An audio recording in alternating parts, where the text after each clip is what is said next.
This is a show about real life. Education, education, education.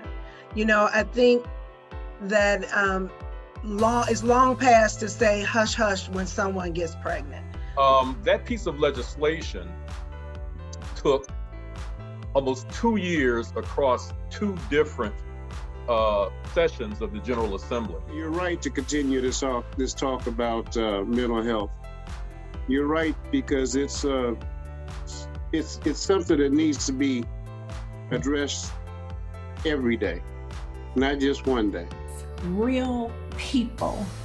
I have spent 30 years professionally in financial services. I've managed in numerous financial institutions across Chicagoland. I started my career in St. Louis with the Federal Reserve Bank. I probably come with more than 20 years for sure of working in mental health in some capacity, shape, or form. Really, first and foremost, I'm somebody who's from the South Side of Chicago, born and raised there. That's my pride. Graduate of King High School in 2008. After I left King High School, I went on to the University of Illinois, where I engaged in a lot of different sort of student-led activities, including Big Brothers Big Sisters, where I really found a passion for service. Welcome to Real Talk.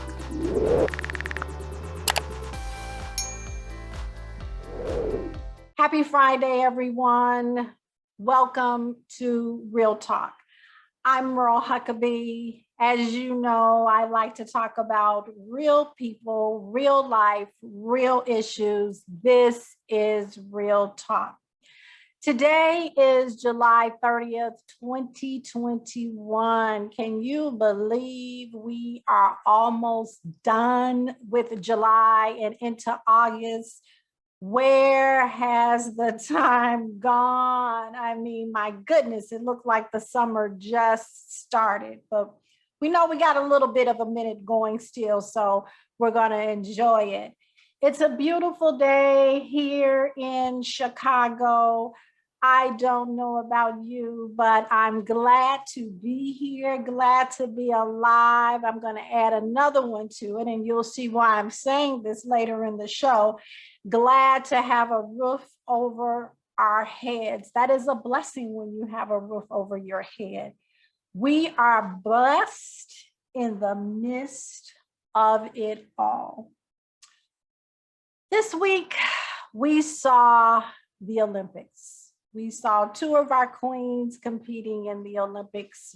Of course, there were a few, but the ones that I'm gonna kind of channel in on is Naomi Osaka, the tennis player who withdrew from the French Open. I don't know if you remember that. She competed in the Olympics and was eliminated in the third round because she really, really played a tough and a hard game, and she played hard. But as we know, practice is definitely perfect, but she's still a winner.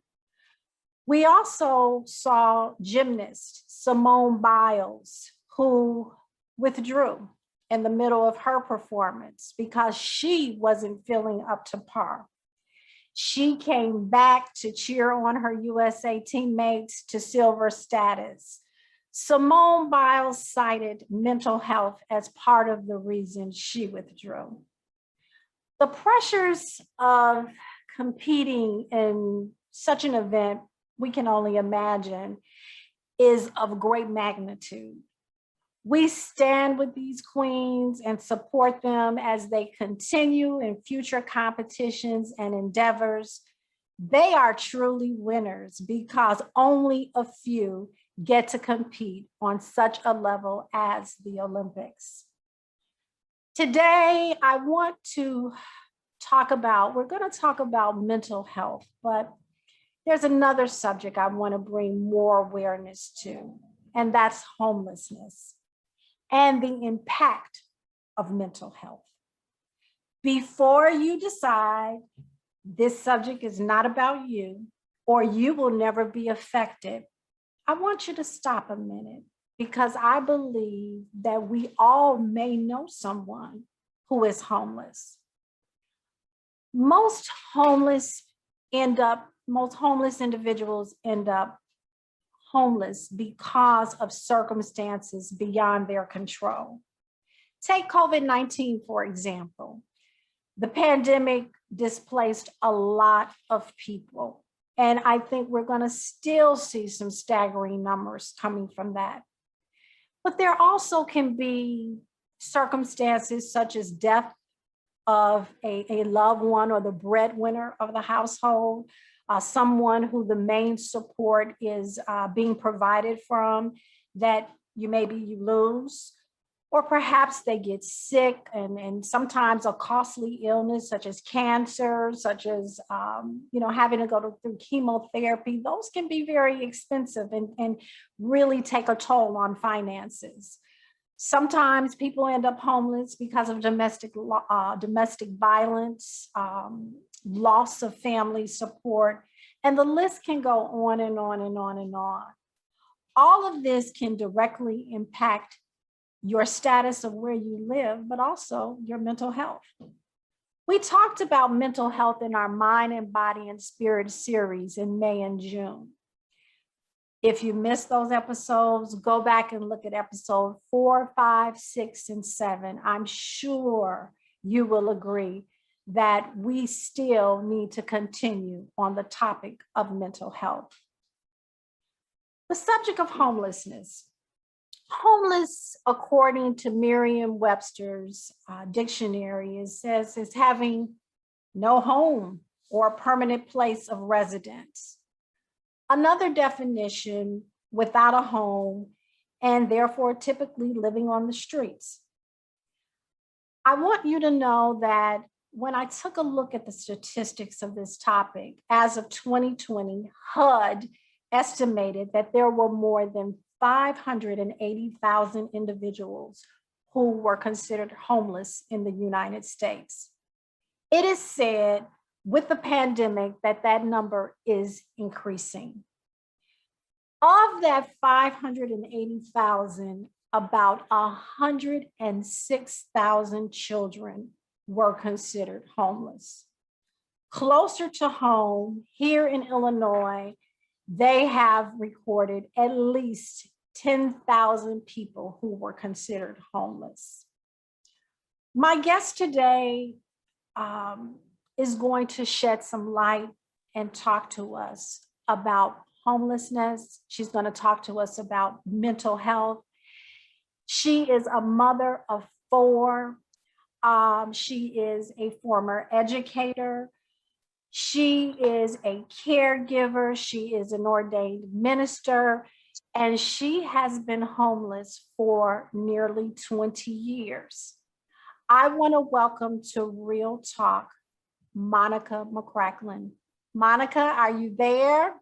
I'm here. How are you? How are you today, beautiful?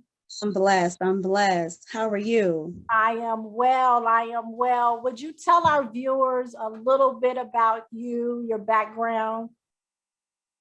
Well, my name is Monica McCracklin, as she said, and I'm a mother of 4. I'm an ordained minister, and I was a teacher for 25 years. Started as a student teacher in high school, and just continued on with that. And now I'm in the medical field, taking care of others' loved ones and loving on them, as God has loved on me. There's so much more to say, so much more to say. Just being able to be in that field of caring for others is absolutely rewarding, very rewarding. And then being in the ministry is also another rewarding field to be in as well. You have such a beautiful spirit, and you have a story. You have a story to tell. When I was looking over your information and we were talking, you were saying to me that, and you said that you've been homeless for nearly 20 years. Is that true? Yes, ma'am. Yes, ma'am. The question I want to ask you, can you tell us how did that start? Well, it started off in the winter, I want to say, of 2008. My furnace went out in my home, and I wasn't able to have the finances to fix it. And that led me and my 4 daughters to a homeless shelter in East Chicago, Indiana, where we were there for maybe, I want to say maybe 3 or 4 months, maybe. Mhm. So I was able to then go to a relative's home, and be there for a little while to kind of get on my feet. And, and the finances not always being there, you're working 2 jobs at times and just couldn't, get above, you know what I'm saying? Mhm. Having to provide for 4 daughters, the process with no help outside of maybe my mother and my grandmother. Yes, ma'am. So you were with a family member, Yes, for and brief. Mhm. and Yes. so you ended up having to come out of your home because you couldn't afford to stay in Yes, your ma'am. I couldn't afford to stay in my home at the cost of the get the upkeep. repair was astronomically high. So it forced us to be out of our home. Yes. So you ended up staying with a relative Yes, a ma'am. while. What happened? Why did you have to leave, and where did you go when you left? There for a while, and at that particular time, met someone, got married, and it seemed to be okay and everything. And we moved into a home, and the home then had mold, and the children became sick, and we had to go to court to fight a battle. And the landlord at the time won that case, but we had an organization that helped homeless families and mothers, and with children, and they put us in a hotel, 13 children at the time. My husband at the time had 9 children, and I had 4. So we're in a hotel. We did the hotel thing for about 6 months. The organization at the time through Hammond, Indiana, housed us at a hotel for 6 months, and we had took the kids to school and like it was home, and fed them and everything, and did that for a while, and then went on from there to uh, have our own place finally in Merle, Indiana, where I became a child care provider for 3 years. And it worked okay for a while, and everything seemed to be going well. And then things began to shift. Um, Financial difficulties. Husband got sick. He ended up with kidney failure. Was really bad, and he wasn't able to no longer work. And so once again, the families are separated, and I had to. Uh, he went one way, and I had to go the other. It was very difficult, and had to go back to a shelter. And I had the children with me, and he was in his van sleeping across the street from the shelter. And we did that for a while, and he wasn't able to work, and I wasn't working at the time, and just a consistent looked like a consistent downward spiral it seemed to be. And then got help from another relative and was able to stay with their relative for a few years. And it seemed like things were going to be okay to 2015 when that relative decided to move away to another state, and everybody had to disperse again. And my husband had to move with his mother, and me and the girls, because it was a family dispute with the mother and myself. So he ended up with his mother, and he began to get sicker. Uh, and me and the girls were just kind of bouncing from place to place. I had to then send my children to different places. That was very difficult, very hard to send them to different places. And I was in my car. I was sleeping in my car, snoring all around my car, and just going to work from there, and just checking and calling, making sure my children are okay, and taking groceries from one point to another to make sure the kids are eating and everything. And then 2016 came, and my husband passed away. He passed away, and we're homeless again. Yeah. Yeah, very, very rough, tough, but through all of that, you can overcome. Uh, he passed away, and then we were homeless again, and the girls were in different places again, and everything got taken from us, but we still pressed on, and here we are now. Daughters are married, and grandbabies are here, and they're doing well and good, and I'm doing good and better, but the process was not easy. the process was quite difficult. You know, the struggle in your mental health, the struggle financially, the struggle not knowing who you can trust. You know, it's a consistent up and down type of thing going on as you're going through this challenge. It can be very difficult. I heard you say that at one point of time, your husband was sleeping in the van across from the shelter. So I just want to make sure, because at one point I thought all shelters were equal. And when I say that, that shelters took in everyone. So apparently this was a shelter that only took in women and children. Is that correct? Yes, ma'am. I took in women and children. Most of the shelters that I went to were basically for women and children. It's very few shelters that they have that house the whole family, because they were looking for those shelters and we couldn't find one at that particular time. So I'm sure it was difficult. Yes. Just hearing your story is difficult for me. It's tough to raise children in an environment that's not stable. Would you agree with that? Absolutely. But you overcame that. You Yes, know, you were able to overcome that. The question that I'm going to ask you, and it sounds like shelters, and I know that during this COVID time, it means a little bit different, because when I think of shelters, I think of Pacific Garden Missions for here in Chicago. But they're doing something a little different. And it sounds like a few years ago, they were doing something a little different. You said an organization, they housed you in a hotel.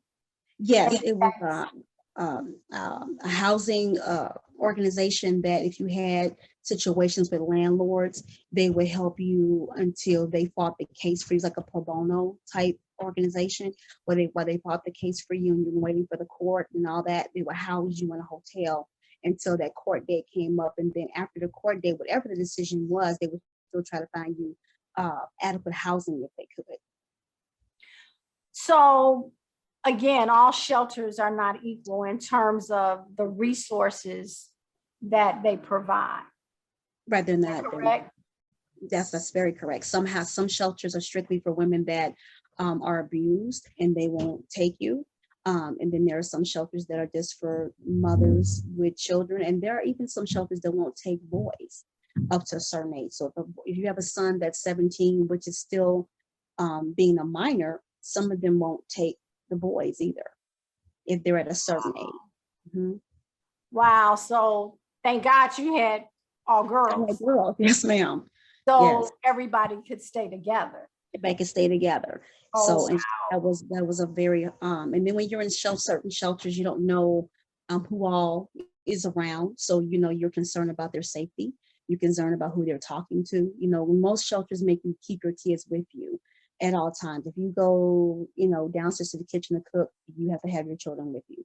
If you go outside to a playground area, you have to have your children with you. So you just can't say, oh yeah, go outside. No. And I do like that, because you keep your eye on your children. So did you feel safe in these shelters? The first one I went to, no, I didn't. It was a very trying time for me.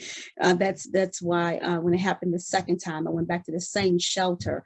I had my kids go other places because I didn't want them in that type of environment. Because we had, at that time, it was kind of like all walks of life. People, young women were on drugs and different things like that. And you had people that had fighting some mental issues due to domestic violence. And, you don't really want your children to see that if you can help it.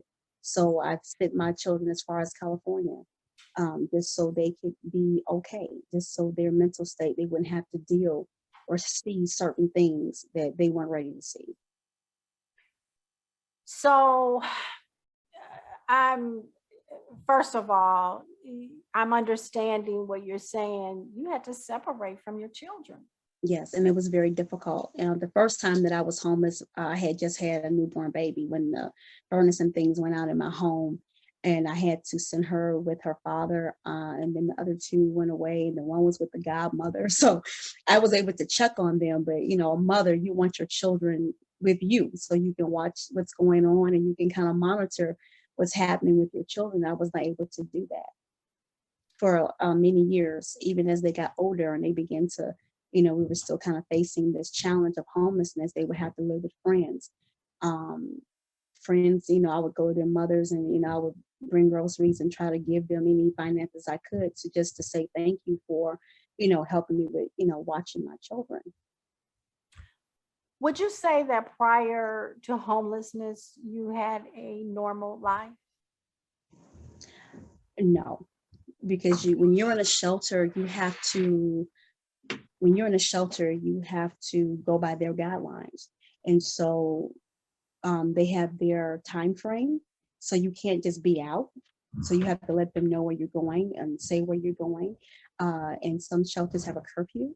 Most shelters that I have been in have been maybe 9 o'clock, the latest 11, maybe on the weekends. So you just can't really, I'm gonna go and just stay gone for the night, So there are restrictions. In other words, you can't do whatever you want to do in a shelter. There are restrictions, there are guidelines in terms of going and comings and rules. What I meant by that question, and I'm going to come back to this one. Okay. Before all of this happened in your life, before you became homeless, Yes, ma'am. did you have a normal life? When I say that, you had a home, you were working. Yes. Well, I wasn't working, but I had a home, and I had my girls, and they were going to school. And then after a while, let's say in maybe 01, I was working. And so I picked up on my teaching career and everything like that. And then everything just kind of took to when left, But I did have a normal. Would it be fair to say that anybody can become homeless at any given time? Absolutely. Absolutely. That you can have a totally normal life, and due to circumstances, be it finances, be it death of a loved one or the breadwinner, it can just all go away. And that's the interesting part, because I've experienced this on different levels. I've experienced it where the furnace went out in my home. I've experienced it where my husband passed away. I've experienced it during COVID, where, I lost my job, and I had, I was a caregiver, and I lost my patient due to COVID, and I lost my apartment. You see what I'm saying? So it can happen at any given moment, any given time. It doesn't matter what your title is. It doesn't matter how much money you got. Anything can happen. And no one was prepared for COVID. No one was prepared for that. Anything can happen to anybody. You can have your money saved up, and things can take a turn so quickly. And it's out of your control. So, back to what you were saying that, and I guess I would have never thought this, but in a shelter, you're in a controlled setting. Yes, ma'am. You tell us about that. I mean, you have to, there's rules about when you can leave, when you can come in. When you enter into the shelter, they let you know what their guidelines are, what their rules are. One shelter in particular, you can cook at a certain time. After that certain time, there's no more cooking. Let's say they say you can get up in the morning, fix breakfast. Breakfast may be from 9 a.m. until maybe 11. And then they'll say, well, you can come in and cook again at 12 to maybe 3. And then some shelters had where you have to share meals. That means like Wednesday would be my day to cook for everyone in the house. So it's no matter what. It doesn't matter if you got a job. It doesn't matter if you have other things going on outside of the shelter. Because some people do have families that they go and they, connect with. It doesn't matter. And so your day to clean, like some chores have cleaning days where you have to clean for the week. You're in the bathrooms, and this one's on the kitchen, and this one's on the living room. So we have shelter structured things that we have to do, where it's cleaning, cooking, going out, coming in. You have to let them know what's happening. You can only bring so much stuff into the shelter. So if you have a lot of things, you have to get a storage unit or house it somewhere else, maybe with someone that you know or trust. You have to bring maybe a suitcase. You have to wash your clothes when you enter into the shelter. You can't just go straight to your room. Some shelters are dorm style. Some shelters are shared with other people. You may have a room with maybe somebody else in there. And then there are some shelters that are private sector, where it's your own private room. And if you have children, it's you and your children's room. I've been in a shelter like that as well, where it was like a building, apartment building, and they gave each family their own little section, their own little apartment. That was a little bit different because we had a kitchenette in there, so we were able to cook when we got ready. But we still had to inform them where we were going. Now, the good part about a shelter is that sometimes they can help you get housing. They can help you maybe get public assistance and help with certain things while you're there, and they can help you do that. But in all of that is still a mental struggle, because your what you thought was normal is no longer normal, and you have to readjust to someone else's rules and formats for your life. And then you have to try to explain that to your children. And I've watched children have mental breakdowns behind the sudden change in their lives. And they're like, Mommy, when we gonna go? My kids have asked me that. When we gonna get a house? When we gonna, when is this gonna go back to normal? And they have school. School is about the only normal thing that they have, because Christmas is different, birthdays are different, night times are different, as opposed to a kid that's 15 that can stay up past maybe 11. They have rules for that too, where all kids in the bed by 9 o'clock, they have to be in their rooms by 9. The adults can stay up, but the kids have to be asleep.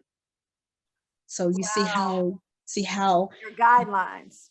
the guidelines affects everybody, because you're thinking, I'm a grown woman of 40 something years old or 50 something years old, and I can't do as I'm accustomed to, moving and going as I please.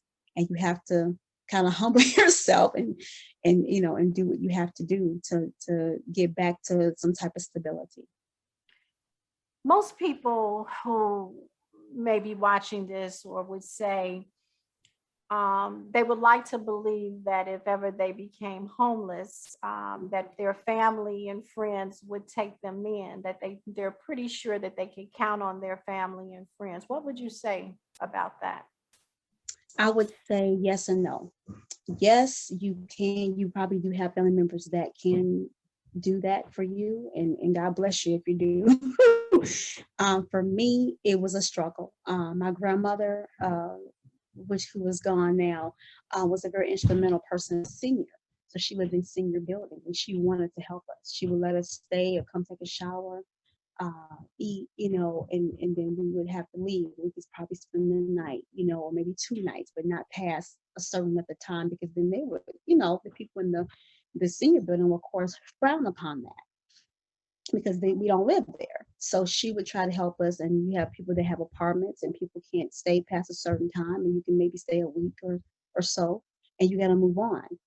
So those are the kind of things that you bump up against. The family may want to help you, but they really can't. They can only do so much to help. I ran into those situations. I'm just amazed. When I listen to your story, it does make me think back even to my own family, because I have had family members that I've let come and stay with me because I did not want to see them on the street. Do you believe, and I'm pretty sure you do, because this has got to be all, it impacts you mentally. Yes. How has this impacted you? How has homelessness impacted you? It has made me more aware. It has made me more compassionate. It has given me more empathy, because you have a better understanding. When you've never been through it and you see people struggling or going through it, or you see them on the street, it's easy for us to make a comment or a statement. But until you've actually walked in those shoes, your outlook is different. When you have actually walked in those shoes, you're like, okay, what can I do to help? Can I buy you a meal? Can I, can I give you some information? Because it's real and it does impact you. And I think the most impact it had on me was when my husband passed. And he was the breadwinner. He was everything to me. And so when he passed, it was like, I don't have my protection no more. That's how I felt. I felt like I was alone. I had my kids, you know what I'm saying? But when you go through that and you're already, you know, dealing with the struggle of homelessness, and then you lose somebody that you were like, you know, y'all was connected, y'all got a buddy system going, y'all gonna make it through this. And it was all of a sudden, it wasn't just a thing where he was hospitalized for a while and passed. I talked to him on a Tuesday, he was gone on a Wednesday. That's how quick your life can change. That's how quick things can just be fine 1 minute and gone the next. And it really took a minute for me to, it still affects me today, like not as much, but when it first happened, I didn't think I was gonna make it. I didn't know what I was gonna do. You know, you're trying to plan a funeral and you're trying to figure out what I'm gonna eat tomorrow at the same time. I gotta plan a funeral, but what's gonna happen to me and the children? I gotta plan a funeral, they're coming to get the car. And, you know, they're coming to get the car. My God, what keeps you sane? The Lord. The Lord keeps me sane. My faith keeps me going. Just believing and knowing that He has my back, because He ain't failed me yet. He hasn't failed me yet. And I trust in that, and I believe that, and I thank God for that, because that's what's gotten me through. That's what's gotten me through. It's trusting in the Lord. Nobody but God. Nobody but God. Nobody but God. God. You truly have a testimony. You today are still homeless. Is that correct? Yes, ma'am. Yes, ma'am. And therefore, when we look at people, we never know what they're going through.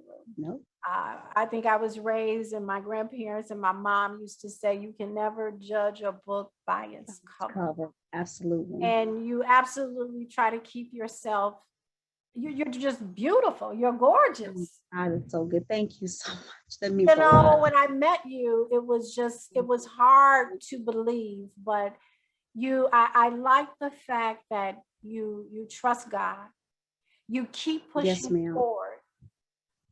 Yes, ma'am. That says a lot, because I'm going to tell you, I'm not homeless. I thank God that I'm not, but there are things in life that make you feel like you just want to just stop, and you just want to just go get under a bed and hide. So those moments. yeah, and that's when your life is normal. So I just can't imagine. I just can't imagine. It's just nobody but God that's keeping you. Nobody but God. I want to,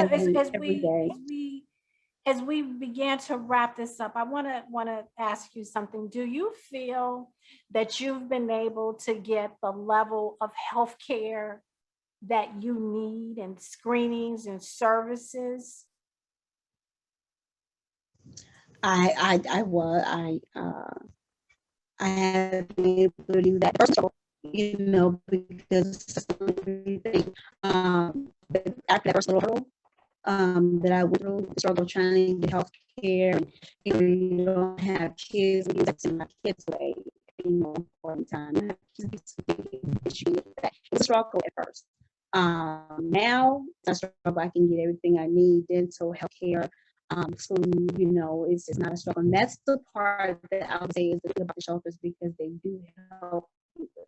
If you have an issue with getting health care and public assistance, they can kind of guide you to how to do that if you don't know how. Yeah, because I can only imagine that here you seem to know how to find the help. You have a lot of people. And what I want to say this, and one of the directors that I spoke to of a shelter this week said something to me, and the statement was, every homeless person is not seen or visible. And we always think, when we think of homeless, of people being on the street, but that's not always the case. Yes. You have people who are sleeping on people's couches. That is people that we don't see. So I can only imagine that a person in the street, or who may not have the wherewithal to seek out, to go in to a shelter, to go into a place of warmth, or a place where they can lay their heads down. And I can only think that it impacts your physical health and your mental health, Oh, yeah. because of Yes, I went down that road. these factors. What At one, advice, yeah. or words of wisdom would you give to someone who is looking at this interview saying that could never be me? I would say, don't ever say it can never be, or I would never do, because it can't happen. And it's not something that you plan for. It's not something that you dream about. It's not something that you want.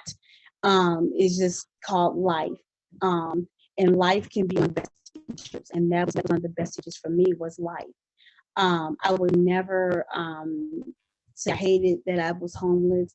I would never be like, oh man, why did I go through that? I thank God for what I went through, because it's made me the woman I am today. I'm so grateful, because it's my testimony. And because my testimony, I'm able to bring others out and encourage them and let you know, if you are watching this, stay encouraged, hold your head up, don't let go, hold on. Dig your heels into the ground, hold on to the horns of the altar, whatever it is you have to do, because there is a change. I've been through this, like you said, and I'm still holding on. I'm getting ready. I'm on my road to, and I'm so thankful that I got away 2 years to get this disability. So just don't give up. Don't ever turn your back. Just hold on. Yeah. And trust God. You gotta, and that's right. You have to trust God. We are having a little problem with our feed. Some of that I didn't understand, but I mean, I did hear the majority. And you said you have to trust God. You see light at the end of this tunnel, don't you? You see Yes. light at the end of this tunnel. Yeah. You describe this as being a perilous journey. What is that hope and that light that you see? Wow, that's a good question. The light was Christ for me. Knowing that it will always be this way. And you have those moments where like it's never hurt. You said, "Go to bed and go out." I had those moments, but I always, even in those moments, I knew there was this little light, like, nope, you gotta keep pressing, you gotta keep going. And I've always, throughout the 20 years, I've always saw that light. And now that getting ready to walk into shortly, and I've always dreamed of that. I'm ready that, and the homelessness, be struggling years into it. That's why I say, don't let go of life. Don't let go. Don't give up. Just hold. I know somebody watching someone struggling. I just tell you, please don't give up. Please don't turn in, don't towel, because there's help. And if you are maybe dealing with I think you don't want to go to a shelter, and I understand that, but just go and seek the help, because it's there for you. You are just, I mean, a walking testimony. I thank you so much And for can I share? coming on and sharing your story. Sure, you can ask me. I was going to ask you a question. Go ahead. During this time of my struggle through homelessness, at one point in time, I was dealing with cervical cancer, and I Wow. was sleeping in my car. And that's why I tell people, just hold on, because even if you're sick in your body, even if you're going through your body, got you can make it through, and you you will never, and I say never, but I won't say never, but you will learn to navigate what you're dealing with, what you're going through. How If long I can ago? come How through long you, ago was that? anybody. How long ago was That was battle? 2018. 2008? My God. 2018. Oh, 2018. Mhm. Okay. My Yes, God. And ma'am. you were able, of course, to get all the help that you needed, therapies Yes, that ma'am. you needed. Yes. And I thank God for that. I thank Yes. God for that, because Yes. Yes, I truly thank God. Our feed is something going on with our feed. I don't know what end is coming. We're trying to figure it out. It's probably the devil that don't want you to tell your story and don't want people to hear, but we're going to keep on pressing on in Jesus' name. That's right. That's Yes, it. Amen. we're gonna keep pressing on in Jesus' name. You know, I want to tell you that I am just so grateful to you for coming on and sharing your story with us. I'm going to ask you to come back because I'm sure there's a lot Okay. of things that you haven't been able to tell us. We have such a short window today. But I do, Monica, I Okay. want to thank you for coming on. Thank And you. Thank you so much. one I'm thing so that I honored, think, so privileged. one thing that I there's a lot of things that you said, but one is you continue to trust God because we know that with him, all things are possible to them that believe. Yes.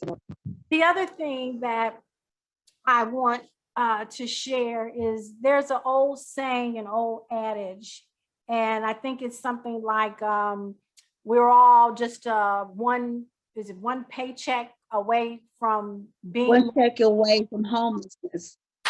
That's it. From being That's it. homeless. That's it. That's it. I did So- that for a very long time. That's it. Yes, ma'am. And so I'm sure there are some takeaways that you've gotten from all of this. You know, there are blessings and there are lessons that we all can look at and yes. get through Yes. these circumstances. But I thank you so much for coming on Real Talk and opening up and sharing your story. I'm going to ask that you do come back, and will you come back and see us? Yes, ma'am. Yes, I would be honored. It would be such an honor to do so. Yes, ma'am. Yes, thank you so much, Monica, for sharing your story. And God bless you. Thank you. And we are going Got to you. send prayers and believe, God, that that light at the end of the tunnel is going to lead you to permanent housing. That is what we're going to. Yes, ma'am. I'm going to stand in agreement with you on Absolutely. that and believe God Yes, Lord. Yes. with you and for you. You take care, Yes. beautiful. Thank you. And thank you so much for You too. coming Thank on Real Talk. Thank you for sharing your story. Thank Monica. you. Ladies and Thank you. gentlemen, you are so welcome. Ladies and gentlemen, I just want to tell you that this has been, for me, and a very emotional show, but it is taught in that when I said that we have to be grateful for all that we have, even having a roof over our head, a warm place to stay, even if we're in a place where we have air, we're blessed. During this COVID time, this $1.9 trillion COVID relief package, as I was doing some research on this, part of this bill is supposed to help provide $5 billion in homeless assistance, more than 20 million in emergency rental aid, and $5 billion in new housing vouchers. We definitely know and believe that there is help on the way. And if you need help today, or if you know someone that is in the Chicagoland area that needs housing, they can call 311. Again, that's 311. Another thing that they can do, they can go to the nearest police station, even the nearest fire station, and they will call the Department of Human Services to assist them. You also have programs through Catholic Charities. If you're in suburban Cook County, the number is 877-426-6515. If you're in Lake County and you know of someone that is in need of shelter, the phone number is 847-782-4000. Again, in Chicago, it is 311. Again, in South Suburban Cook County, 877-426-6515. In Lake County, 847-782-4000. I also want you to know that there are community-based charities such as Catholic Charities that provide assistance. I want you to know that as we walk around, even going downtown, you see so many people that are homeless. And as you can see from our story today, not everybody that is homeless is in the street. And it could happen to you. It could happen to me. We can never believe, we never know what life will happen or what circumstances will happen that can put one into this situation. I want to thank you all so much for joining us today. Certainly, this has been an eye-opening experience for me to learn more about homelessness. And you have to know that it impacts individuals on their mental health. Everybody you see out there in the street at one time wasn't always where they are. So it's only by God's grace that we are where we are. I want to thank you again for tuning in. Please like, share, and comment. Also know that we are on YouTube. We have our own channel. It's called Real Talk with Merle. You can catch up with past episodes and know that the new episodes will be being uploaded soon. Thank you to my technical producer, Anthony Greer, for all that he does in helping to make this show go. I could not do it without him. He is truly God sent. I want to thank my guest, Monica McCracklin, for coming on the show and sharing her story. And I want to thank you for tuning in. Until then, until next week, have a great weekend.